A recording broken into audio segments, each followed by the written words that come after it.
बिहार में तो कांग्रेस है ही नहीं। बिहार की जनता ने कांग्रेस को नकार दिया है और राहुल जी जो यात्रा करने गए हैं तो वो कांग्रेस की अंतिम यात्रा है और हम लोग अंतिम यात्रा को सब यात्रा कहते हैं। तो कांग्रेस की सब यात्रा निकालने राहुल जी गए हैं और तेजस्वी यादव तो हार की हताश में काफी परेशान है। इतने परेशान हो गए हैं कि उनको SIR के अलावा और कुछ दिखता ही नहीं है। बिहार के विकास में उनकी कोई भूमिका ही नहीं है और महिलाओं को ठग करके मीडिया के सामने में लाते हैं कि बोलो कि मेरा नाम नहीं है। आपने भी देखा होगा कि चैनल में किस तरह से हमारी बहनें को ठगने का काम किया है। उन्होंने अपना स्टेटमेंट दिया है कि मेरा नाम है मेरे परिवार का, मुझे राहुल गांधी ने बुलाया था कि आओ बोलो। इस तरह की हरकतें करके तो वो अपने आप को बिहार से बिल्कुल जीरो पर लाके रह गए हैं। बिहार में कहीं कोई स्थान नहीं होता। एक अंतिम सवाल, जो बिल आया बहुत ही महत्वपूर्ण है, जिसमें ये है कि तमाम जो भी CM हो या PM हो, कोई भी अगर अपराध करेगा उनके ऊपर आरोप लगेंगे तो उचित जो कार्रवाई है वो होगी, जेल जाने का भी प्रावधान। लेकिन विपक्ष का जो कल रवैया रहा एक कि बिल फेंकना उठाकर इस तरीके से, कैसे देखती हैं इस पूरे प्रक्रिया में? मैं विपक्ष की ये गैर जिम्मेदाराना हरकत की कड़ी निंदा करती हूँ मैं, और मुझे काफी ये तकलीफ होता है।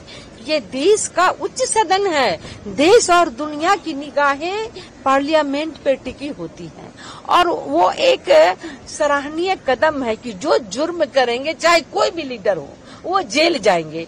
तो मुझे तो लगता है कि राहुल जी को, विपक्ष को ये डर सता रहा है कि जो उन्होंने चोरी किया है, जो देश के खजाने को परिवार में लुटाया, तो अब जेल जाने की नौबत है और इस तरह से बिल को फाड़ करके फेंकना ये काफी निंदनीय है। मैं इसकी कड़ी भर्त्सना करती हूँ और देश और दुनिया देख रही है कि विपक्ष की क्या हरकतें हो रही हैं। इसका जवाब आने वाले चुनाव में मिलेगा उनको। अभिषेक बैनर्जी कह रहे तो कैसे लेकर आएंगे, ये 2/3 मेजोरिटी नहीं है, बात कर रहे हैं ये सब बिल लाने की। कल एक प्रेस कॉन्फ्रेंस किया गया बाकायदा, कैसे देखते हैं, क्या कहेंगे इस विषय पर? तो अब ये क्यों इतना हल्ला मचा रहे हैं? चर्चा कीजिए, वो नहीं पारित होगा तो उनका इतना डर क्यों? तो डर गया, डर से ये ऐसा हल्ला मचा रहा है। क्यों? वो जो चोर है ना, हमेशा डरते हैं हम जेल जा सकते, इसलिए रोकना चाहिए, ऐसा मनसा है। कम से कम लगभग तो 75% ये करप्शन घटेगा पॉलिटिक्स में लीडर को। জগন্নাথ যেভাবে অভিষেক ব্যানার্জি বলছে কি 2/3 মেজরিটি নিয়ে আমরাও দেখবো কিভাবে এই বিল আসবে, কিছুই আনলে হয়ে গেল না, কেন এমনি করছে, মানে জেনে বুঝে মানে পলিটিক্স করা হচ্ছে, কি বলবেন এই পুরো ব্যাপারটাকে নিয়ে? देखिए, पारित हो ना हो, বাংলা হিন্দি বলে দিয়েছে। ও আচ্ছা, মাথা তো অভিষেক ব্যানার্জি যেটা বলছে কি 2/3 মেজরিটি না হলে হতে পারবে না, এরা নিজের মনের যা ইচ্ছা তাই করছে, এইসব চলবে না, কি বলবেন এই ব্যাপারটাকে? উনি যখন এতই বুঝে গেছেন যে পাস হবে না, তাহলে অকারণ পার্লামেন্টের চর্চা বাদ দিয়ে তিনি কেন তাদের দলকে নির্দেশ দিয়েছেন চেঁচামেচি করে, গন্ডগোল করে, কাগজ ছিঁড়ে নাটক করা দরকারটা কি আছে? তারা অপেক্ষা করুক, কি হয় জনতার মাঝে তারা তাদের বিষয়টা রাখুক, বুঝে যাবে। আমার তো মনে হয় আসলে এরা ভয় পেয়ে এই বিরোধিতা করছে, কারণ অনেকেই তারা চুরি করেছে, চোরেরই দল তৃণমূল কংগ্রেস, আজ সকলেই জানে। তাই আগামী দিন সকলেই 1 মাসের বেশি জেল খাটবে, তাহলে আর রাজনীতি করতে পারবে না, সেই কারণে এত বিরোধিতা করছে, আগের থেকে ভয় পেয়ে গেছে। प्रेस कॉन्फ्रेंस किया और लगातार जिस तरीके से आप लोग कह रहे थे 2/3 मेजोरिटी में ये उचित नहीं था, हालांकि सरकार का साफ कहना है कि सभी पर जो कानून है वो सबके लिए बराबर है, इसलिए ये बिल लेकर आया गया है जिसे JPC में रेफर किया गया। कैसे देखते हैं इसको? देखिए, काल जैसे होम मिनिस्टर ने बिल लाया था, हम सोचते हैं कि इमरजेंसी से भी ज्यादा कुछ है।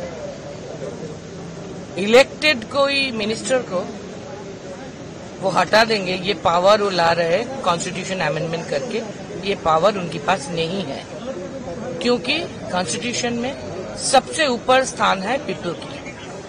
तो पीपल ने जिसको चुना उसको वो कैसे हटाएंगे? ये कभी जस्टिफाइड नहीं हो सकता, ये इलीगल भी है।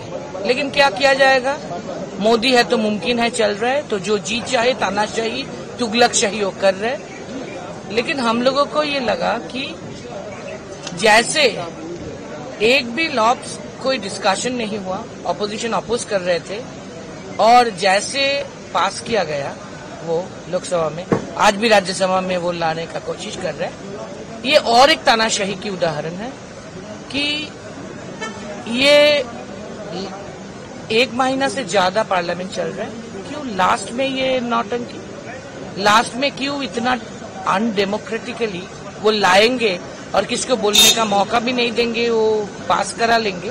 ये एकदम ठीक नहीं है। और हम मानते हैं always people tells the last word, that's why people उनको सबक सिखाया, 303 से 240 में लाया, फिर भी वो सबक नहीं सीखे, तो उसको 240 से अभी 150 में जाना है।